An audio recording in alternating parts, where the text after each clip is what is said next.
तर शेतकरी मित्रांनो, राम राम. सर्वांचं मनापासून स्वागत करतो एका नव्या व्हिडिओमध्ये.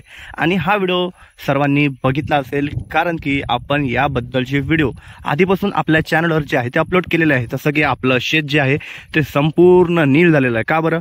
कारण की याच्यामधली आपण हळद जी आहे ती पूर्णपणे हार्वेस्ट केली आहे.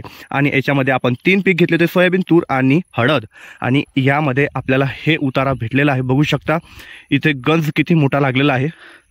आणि इथे बघा आपण बेनं काढणं चालू आहे, गट्टू काढलेला आहे आपण.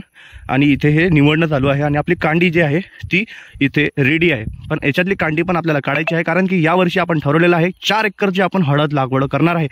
त्यामुळे आपण जे आहे, मी दरवर्षी डाल्याच्या हिशोबाने हळद ठेवत असतो आणि एकराच्या हिशोबाने डाले मुदत असतो. त्या हिशोबाने मागच्या वर्षी आपण या फारीमध्ये, ही जी 2 एकरची फारी आहे त्यामध्ये आपण 100 डाले हळद ठेवली होती. पण तुम्हाला तसं माहीत आहे, तिकडून थोडंसं जागा आपली जी आहे ते तुरीसाठी उरली होती, कारण की आपल्याला बेनं त्याचं बरोबर आपल्याला नियोजन करता आलं नाही, आपल्याला हिशोब करता आला नाही. त्यामुळे बघू शकता आपण यावर्षी पकडून चालू की आपल्याला 2 एकराला 150 डाले, जे हे डालं असतं आपलं गाईला पाणी वगैरे दाखवायचं, ते डालं आपण 150 डाले जर काढले तर आपल्याला 2 एकराची बेनं इथे रेडी होतं. तर आता आपण करणार आहे या फारीमध्ये लागवड, जी ही फारी आहे आपली 4 एकरची, त्यामध्ये आपण करणार आहे हळद लागवड मित्रांनो.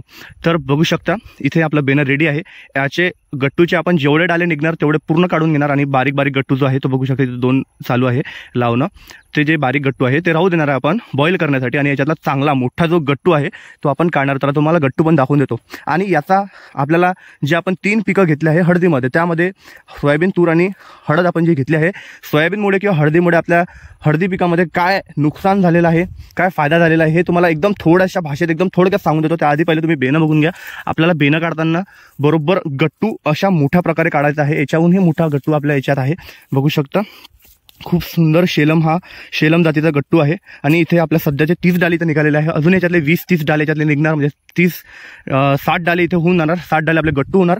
आणि राहिलेले 240 आपण जे डाले आहे ते आपण कांडी काढणार आहे. तर कांडीची पण साईज तुम्हाला दाखवून देतो. कांडी म्हणजे आपली हळद आणि गट्टू म्हणजे हे आपलं. तर बघू शकता इथे कांडी बघू शकता तुम्ही किती सुंदर प्रकारे आलेली आहे. हे बघा, याचा पंजा पण खूप छान बनलेला आहे. आणि बघू शकता आता तुम्हाला नुकसान सांगू देतो आपल्याला काय झालेलं आहे. ही जे बघा, ही छोटी जी हळद आहे, ही जी हळद आहे ही आहे तुरीमधली. तूर पीक बिलकुलही हळदीमध्ये जमत नाही. आपण प्रॅक्टिकल बेसवर एक प्रयोग करून बघितला आणि त्याचा आपल्याला रिझल्ट काय भेटला तेच तुम्हाला एकदम थोड्याशा भाषेत सांगायचं आहे. आपण जी हळद लागवड केली होती त्यामध्ये आपण जर तूर घेतली तर बिलकुलही तूर मधली हळद जशी पाहिजे तशी पकत नाही मित्रांनो. कारण की तूर तुम्हाला माहीत आहे 1 वर्षाचं पीक आहे, म्हणजे साधारण 9 महिन्याचं पीक आहे तुरीचं. आणि 9 महिने जर ते हळदीच्या पिकामध्ये राहिलं, हळदीचं पीक आहे 10 महिन्याचं, तर ॲप्रॉक्स ते दोन्हीही एका कालावधीमध्ये राहतात.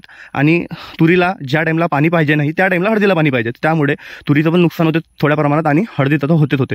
सोयाबीनमुळे बिलकुलही 10%चा आपण पकडून चालू, 10% नुकसान होते, पण 90% आपल्याला फायदा होतो मित्रांनो. सोयाबीन पण होते. सोयाबीनमुळे जे पाना पाचोळा जे घडतं त्याचा कुटार होऊन आपल्याला त्याचा पण फायदा होतो. आणि आपली हळदीला त्याचा काहीच नुकसान होत नाही, हे माझ्या निदर्शनात आलेलं आहे. आणि बघू शकता जर तुम्हाला हळदीमध्ये घ्यायचं असेल तर तुम्ही सोयाबीन घेऊ शकता, तूर बिलकुल घेऊ नका. तूर जर तुम्हाला घ्यायची असेल तर तुम्ही निखड तूर घ्या एकाच बेडवर, त्याच्यावर हळद बिलकुल लावू नका. तर असा आपला सिंपल व्हिडिओ आहे.